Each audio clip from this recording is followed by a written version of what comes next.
धाम जा रहा हूं, आ गया तो ठीक है, नहीं तो जयराम जी की। ऐसा कहकर के तीर्थ व्रत करने जाते थे लोग। पहले संसाधन नहीं थी, अब तो संसाधन है। तभी मैंने कहा कि हम लोग सौभाग्यशाली हैं। नहीं, इस विज्ञान के युग में, कलयुग में है, सब कुछ सुविधाएं हैं, और थोड़े से नाम से हमें वर्षों की तपस्या का फल मिलता है, और इससे ज्यादा और क्या चाहिए। और इसके बाद भी थोड़ा सा भी ना करें तो फिर तो अब आगे हमसे बड़ा और कौन है बताओ।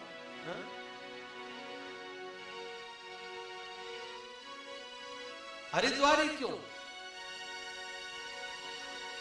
देखो बद्री विशाल में कौन थे? सूखे पत्ते हवा पी करके रहने वाले परमहंस जो भगवान की तपस्या में लीन थे वो। और कथा होती है श्रोताओं के लिए, नहीं, कथा होती है श्रोताओं के लिए। और इधर मानो संसारिक है, समतल एरिया में, वो अपने काम को ही छोड़ करके नहीं आएंगे कथा में, तो क्या क्या मतलब है कथा का आयोजन। और उधर जो ऋषि मुनि है हवा पी करके तपस्या कर रहे हैं, उनको कथा से क्या मतलब, नहीं आए तो किसको सुनाएंगे। इसलिए बीच में सुना। संसारिक आना चाहेंगे तो आएंगे, और परमहंस आना चाहेंगे तो आएंगे।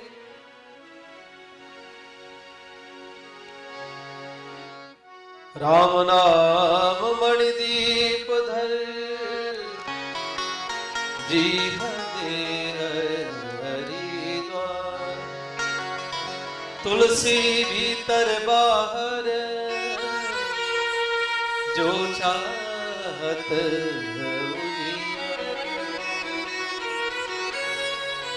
जो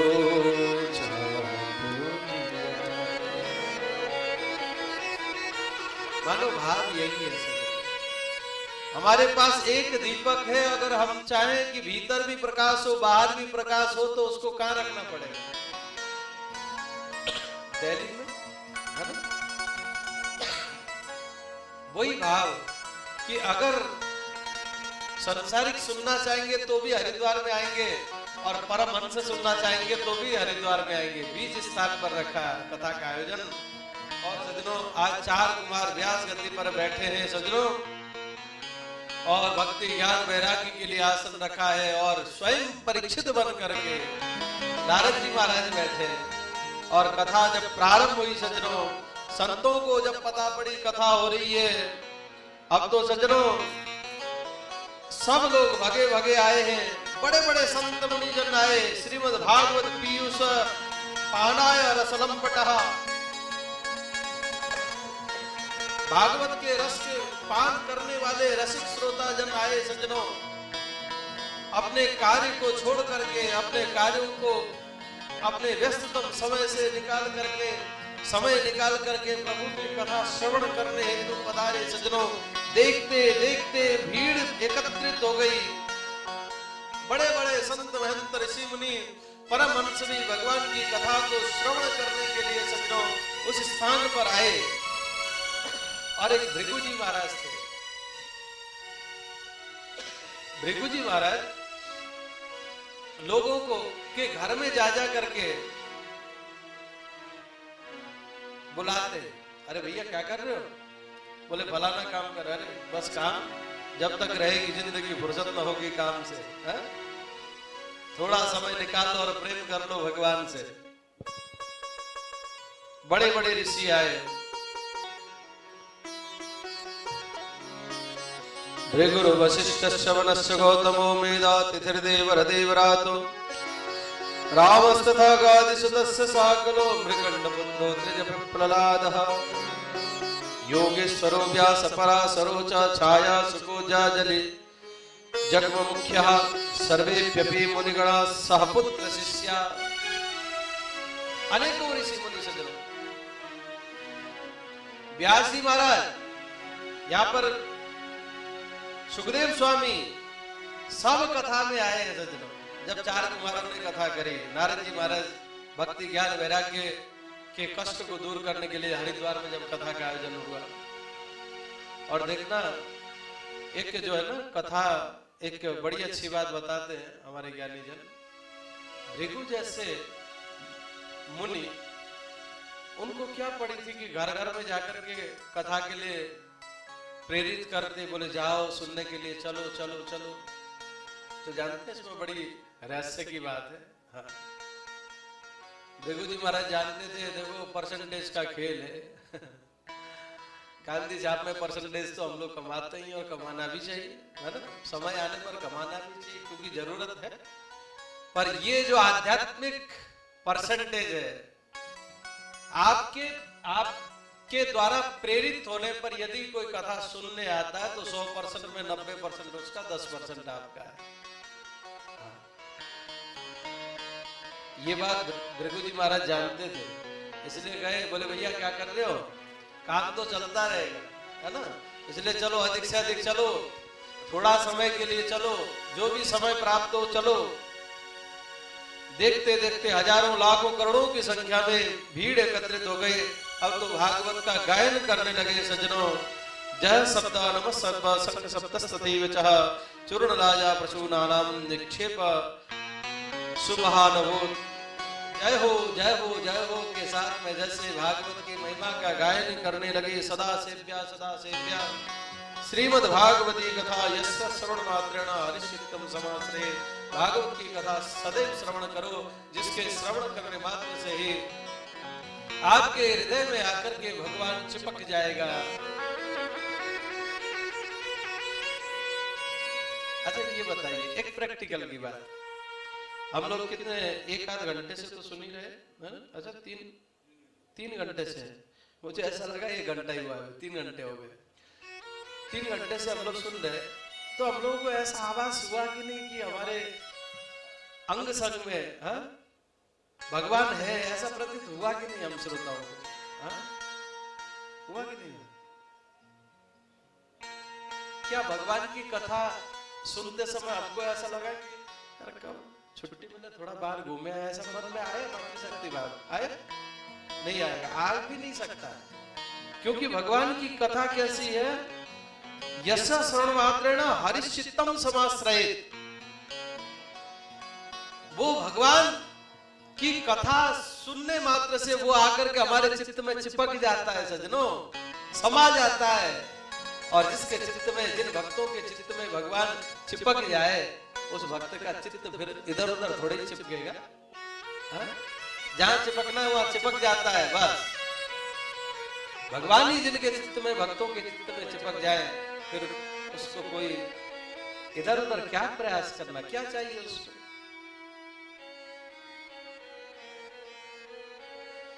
सदा सेव्या, सदैव श्रवण करो, सदैव श्रवण करो। इस प्रकार से भागवत की महिमा का वर्णन करने लगे सज्जनों।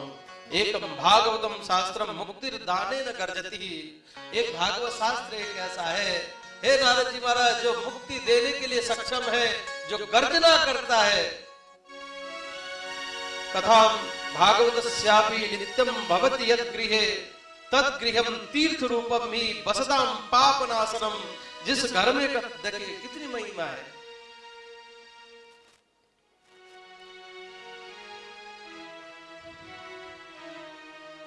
कथा भागवतस्यापि नित्यम पठति यत् गृहे। जिस घर में भागवत का पाठ होता है, जिस घर में भागवत जी रखी जाती हैं, यत् गृहे तद गृहे तीर्थ रूपम ही बसताम पापनाशनम। और वो घर साक्षात तीर्थ रूप बनता है और संपूर्ण पाप वहां के नष्ट हो जाते हैं सज्जनों। ये महिमा है भागवत की। धन्य है ऐसे हमारे भगवान के लाडले भक्त। मैं तो लाडले भक्त ही कहूंगा, जिनके हृदय में भगवान के प्रति ऐसा प्रेम है। हमारे भैया लोगों ने राकेश भैया आए हैं, भाभी जी हैं, बगल में दीदी है, इधर के माध्यम से, उधर से तो फिर मैं अलग ही कहूंगा। उस गांव में अपने घर में बिल्कुल आप लोगों ने तीर्थ बनाया 2 साल तक लगातार, है ना। इस बार देखिए भूषण भैया ने अपने घर को तीर्थ बनाया है, ये कृपा है। और इस भाव की पुष्टि आपके अंदर भगवान ने करी है। थोड़ा बहुत तो आप चले हो, तभी इस भाव की पूर्ति हुई है।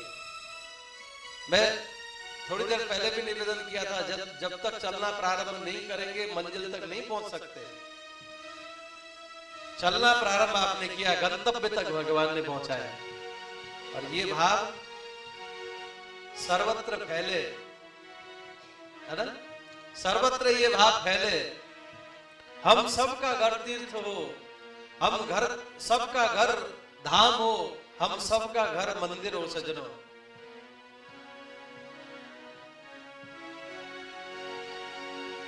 अश्वमेघ सहस्राणि वाजपेय शतानि च सुख शास्त्र कथायाश्च कलाम दार्हन्ति षोडशीम। देखिए, अश्वमेघ यज्ञ के विषय में हम लोगों ने सुना है, कभी देखा नहीं है यज्ञ। हमने देखा है क्या? आप लोगों ने देखा है कभी अश्वमेघ यज्ञ करा है? नहीं करा है। हमने सुना है, पुराणों में सुना है, बड़े बड़े राजे महाराजे जने कितना असंख्य धन खर्चा करके ऐसे तीर्थ कराते थे। न तो हमारे पास उतना धन है, न तो उतना वैभव है, न तो शक्ति सामर्थ्यता है,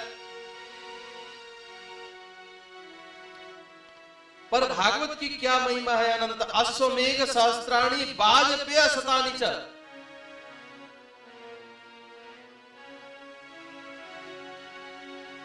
सुख शास्त्र कथायाश्च कलाम नारहति षोडशी। अनंत गुणा महिमा है सजनों श्रीमद् भागवत की। कहां तक महिमा का वर्णन करें। न गंगा न गया काशी पुष्करम न प्रयागम। गंगा की अनंत महिमा है, इसमें कोई संदेह नहीं है ना। हम हजारों किलोमीटर दूर भी गंगे गंगे सदा ब्रुयात योजना नाम सतैरपि मुच्यते सर्पापेभ्यो विष्णु लोकम सगच्छति। ये गंगा की महिमा है सजनों। हम लोग बथुनी में बैठे, घर में बैठे, बाथरूम में नहा रहे, हर हर गंगे हर हर गंगे। अपने वॉशरूम में भी नहाते समय भी अगर हर हर गंगे कहेंगे तो गंगा स्नान का फल मिलता है। इतनी महिमा है गंगा मैया की, है ना। और देखिए यहाँ पर क्या कहते हैं, चार कुमार कहते हैं, बोले गंगा जी से भी बढ़कर के भागवत की महिमा है। कैसे?